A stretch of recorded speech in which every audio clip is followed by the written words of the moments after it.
Welcome to One on One, the Daily Items weekly digital program featuring Susquehanna Valley newsmakers interviewed by Daily Item reporters.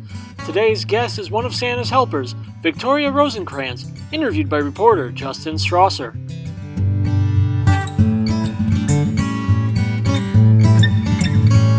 It's cloaked in stunning designer attire, a statement of fashion from every angle, unashamed of its opulence, but nothing you didn't already expect from Lincoln. Unveil innovation with purpose during the Lincoln Wishlist sales event with the 2018 Lincoln MKZ or the 2018 Lincoln Navigator Reserve L. The feeling stays with you. Sunbury Motors Lincoln, run by the Mertz family since 1915. Welcome to One on One. I'm Justin Strawser. Our guest today is Victoria Rosancrans, who just finished up the first season of her role as Santa Claus in Sunbury. Thanks for joining us today, Vicki. Thanks for having me. Appreciate it. You play many, many roles in this community, but your most recent one, as we just said, is that of Santa Claus. Right. You and your wife, Christine, just finished up your first experience as Santa and Mrs. Claus. How did that go? It went really well. We absolutely enjoyed ourselves. Sunday was our last night at the Santa house. And when we got home that night and we were just sort of reflecting back over the season, we sort of were like, we're really going to miss it, miss talking with the children and the families and the babies. And so now we're like, what are we going to do this week? So, but rest a little bit. Yeah, it was a lot, but we absolutely enjoyed it. You've had a busy schedule this past December, so right, yeah, I'm sure you deserve a little bit of rest. Between Santa and then our charity, it's nonstop and for about a month of December, so yeah. So you took over the role of Santa following the death of Ray DeFacius. Right. He played Santa more than 30 years. All right. 4 of them in the city. What was your relationship like with Ray? Tell us about how you met him. Well, I actually met Ray through another gentleman who I was friends with his wife. His wife was my supervisor at Nottingham Village, and her husband's name was Craig. And Craig and I, from the moment we met each other, he was just like my second dad. And I didn't have a dad in my life growing up. I mean, I had a stepdad and then a divorce. But so Craig was like my second dad. Unfortunately, Craig had passed away from cancer, but Ray and Craig were best friends. So it was like I had 2 dads, Craig passed away from cancer, and then Ray and I became even closer because of my loss of Craig. So yeah, Ray was like my second dad, so to speak. And so that our relationship really became closer and even closer than when we started the charity. So that was Ray's idea. So yeah, Ray was a fun guy. Yeah. Very, very jolly. Worked with him for the last couple of years as well. And how did it feel stepping into that role as Santa Claus after knowing how good of a job Ray did? Yeah.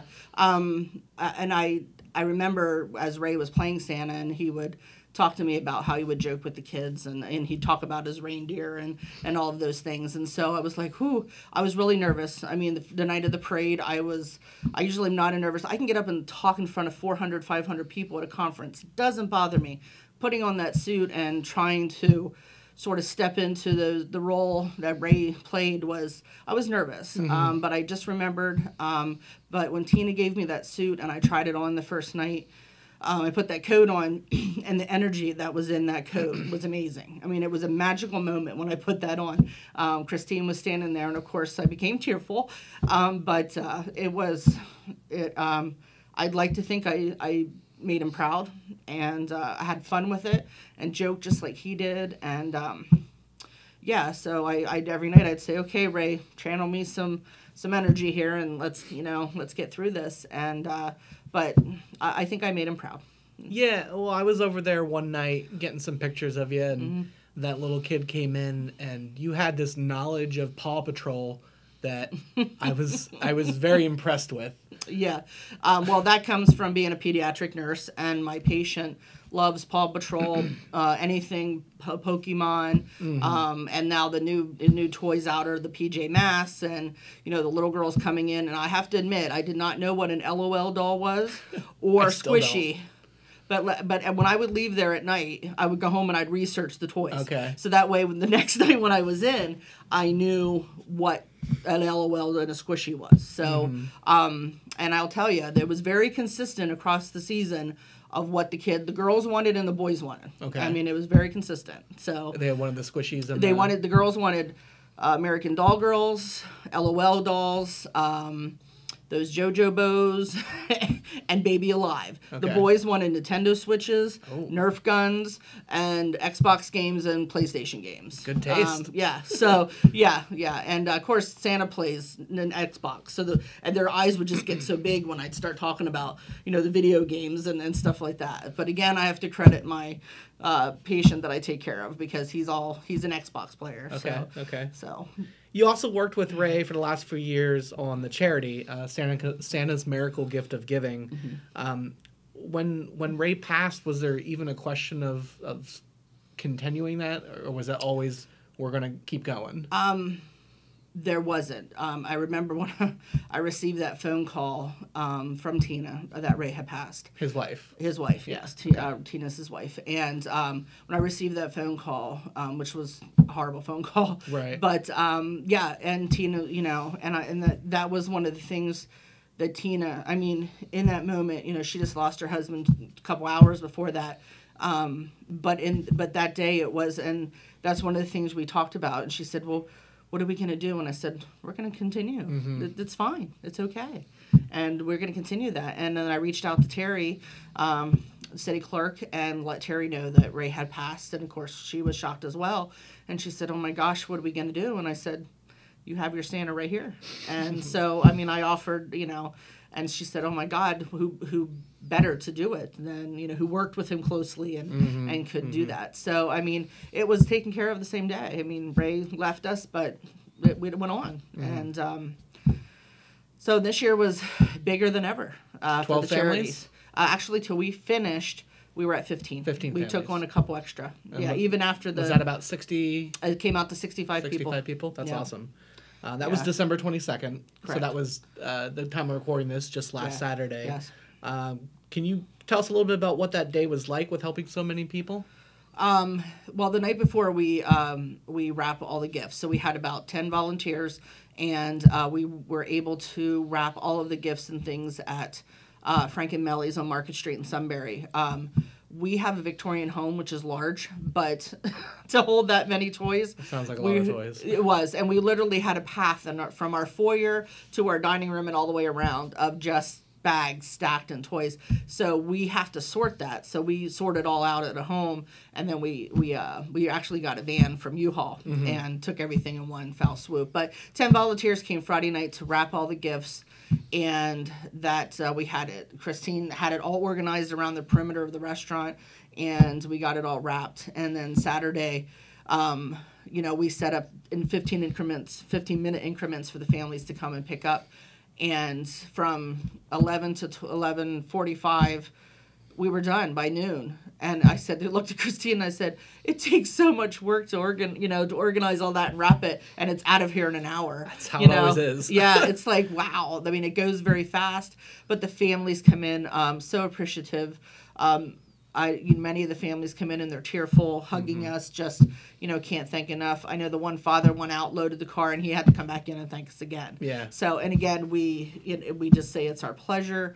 And yesterday I was getting emails, Facebook messages, and text messages from the families with pictures thanking us for the thing. So they do follow up with us and let us know that the kids liked what they got. And, so I had some pictures came in today again from some people. Good. So this is veteran families. We do a veterans people family. Who've lost, everything in the house fire. Yeah, we had the house fire from Sunbury a few months ago. Most recent employee from Northumberland County, employee that passed. Yeah, he was the gentleman who took care of Charlie the cat. Charlie the cat, yes. So, so we of course, reached out to that family, and we had a lot of donors, and, we were able to give them a nice gift certificate that was given to us by a Wise employee. So they were able to, they're going to be okay for groceries for the month, so... Yeah. And you mentioned before we started about next year doing Sensory Santa. Can you tell us what that is? Some of the best, wonderful experiences I had, where we had a lot of autistic children come in, and being a nurse, and I can pick up on that without the parents really telling me, because you don't want to single your child out. So one of the biggest things even with the toddlers, we would say just sit them down or let them stand, and it's in their time. We don't rush them, especially with the autistic kiddos. But the one child I remember is Connor on Sunday. This autistic young man came in. His family said, not sure how he's going to do. He was really afraid of Santa last year. He was, crying and screaming. And we didn't have a problem. I picked up on the autism, left him, do his thing, and he would come over and he'd touch my beard, and then I tickle him back, and then, the parents said he sort of nonverbal. That doesn't mean they can't communicate, it just means that, he can't use his words. But he actually ran over to me at one point and he said, ho, ho. Oh. And the parents were like, oh my goodness, and then by the time they were ready to leave, they were probably there a good 25 minutes. The family was large, so they were getting pictures, but he came over and hugged me. That's adorable. And the mom was tearful, and she said, he doesn't even hug me like that. Aww. So I went home that night, and I was like, it will stick with me forever. It really will. But I looked at Christine, and I said, we need to do a Sensory Santa. So we're going to do that next year, where we will be announcing that, and they will be able to contact us and set up a time for the family to come, not just the autistic child, but the entire family. And that way it'll be, we'll change the lighting in the Santa house to just a low lit, because autistic children don't like the bright lights. They don't like that humming sound. And just give the family their own time to be in the house with Santa and the child. And hopefully we can get some pictures or whatever. Yeah. But I think the other thing with the toddlers was having Christine as Mrs. Claus. We have a lot of pictures of Christine holding the children and not Santa. Because they took to Christine quicker than Santa. Oh. So she would sit beside me, and I would just lean in, and we'd get a picture. And this one kid went like this, and I sort of sat back like I didn't move, So Christine, being Mrs. Claus, they loved it. The kids would come in and be like, oh, Mrs. Claus is here too, And then we also had elves that, children in the community that signed up. And the elves, the kids were just enthralled, like, wow, there's elves from the North Pole here. So, and that was sort of for us to have kiddos come in and volunteer. You start young, and it feels good when you do good things, and the kids really enjoyed it. So, and then of course Santa and Mrs. Claus gave him a little gift for volunteering. So before we take our break, I wanted to ask you, being that you and Christine are a bit unconventional as playing Santa and Mrs. Claus. Did you get a lot of negative comments or anything? And no, how did you deal with it if you did? Honestly, we didn't get any negative comments at the Santa house. The parents will come in. I mean, some parents knew that that I was a woman. They didn't, the children did pick up on it, not that I'm aware of. We received a wonderful Facebook message from a mother who came in and thanked us for being so kind to her children, because they were scared, but by the time they left, they were sitting on our lap, and they were hugging us. And she actually said kudos to the city or whoever chose for me to play Santa, that she thought it was awesome that that a woman was playing Santa Claus. I did see a few Facebook posts of people that were saying, well, the Mr. is a Mrs. and but people came back and commented, well, if you know who she was in the story, you wouldn't be writing that. And I'm sure the reactions to the kids are way more important to you than absolutely some trolls on the internet. Exactly, and they don't know the story. They don't know the story of Ray and why I stepped into that role. So I think if they understood that, then they would be like, oh, okay. And I can tell you, I'm not the only woman out there in the world that's playing Santa Claus. Is helping other places. So again, I thank the city that they. Terry and the Light Fest committee, that they were okay with that, and they couldn't think of, I'm sure there's other people out there that could do it, but I already told her I'm ready for next year, and she said okay. So we're just going to continue as long as we can, Okay. We're going to take a break. We'll be right back with Victoria Rosancrans. It's cloaked in stunning designer attire, a statement of fashion from every angle, unashamed of its opulence. But nothing you didn't already expect from Lincoln. Unveil innovation with purpose during the Lincoln Wishlist sales event with the 2018 Lincoln MKZ or the 2018 Lincoln Navigator Reserve L. The feeling stays with you. Sunbury Motors Lincoln, run by the Mertz family since 1915.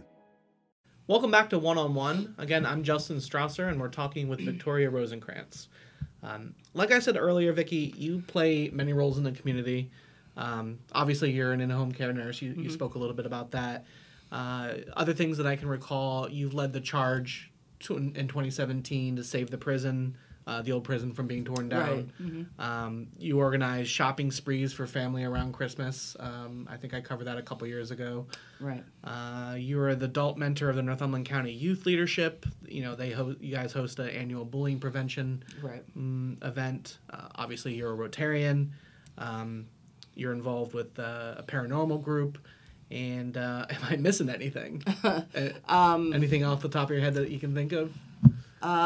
Nope, just, the youth. I mean, I am a Red Cross disaster nurse. I haven't been active in the past few years, but I still with them. But, that's important work that I like to do as well. But, there's probably lots of things, but I just do things because I enjoy doing it. Okay. So I've worked with you the last couple of years with bullying prevention and covering the event and Northumberland County Youth Leadership. What have you learned as the adult mentor of that program with working with the young people of the county?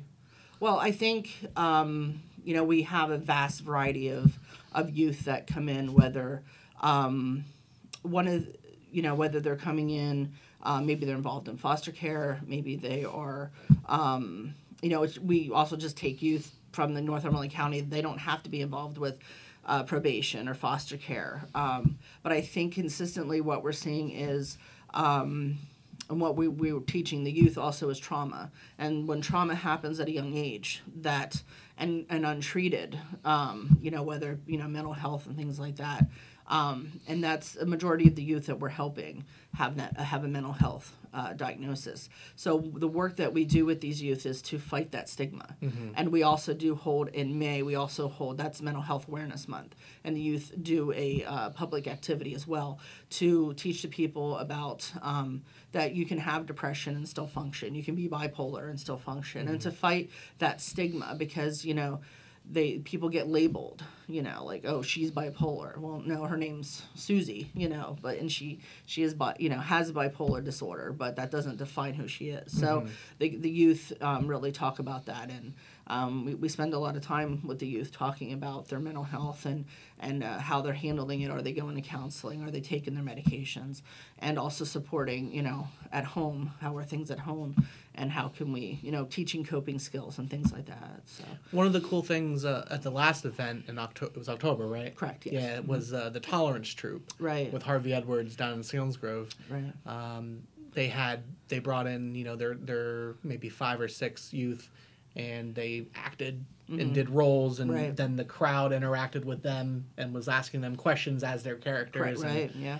I noticed it was really easy to be like, well, what would happen if we did this to you, and then try to turn the tables on them. But like, that's not what you should do either. So I think it's a really cool event that you do each year and bring something new to the table. Yeah, the youth are really, enjoy that because a lot of them do get bullied. We do talk about that a lot at meetings as well, is how do we handle the bullying and how do we handle that person that's doing it and of course reporting it. But they love that event, and we just our first time we did it here in Sunbury, and we try to move it around. We've done it Shamokin, Mount Carmel, and this year we did Milton. So we try to move it to where the towns that the youth are coming from, so that they can do it in their own community. Is there anything that we mentioned or that we've talked about here that is the most near and dear to your heart, like any of these programs?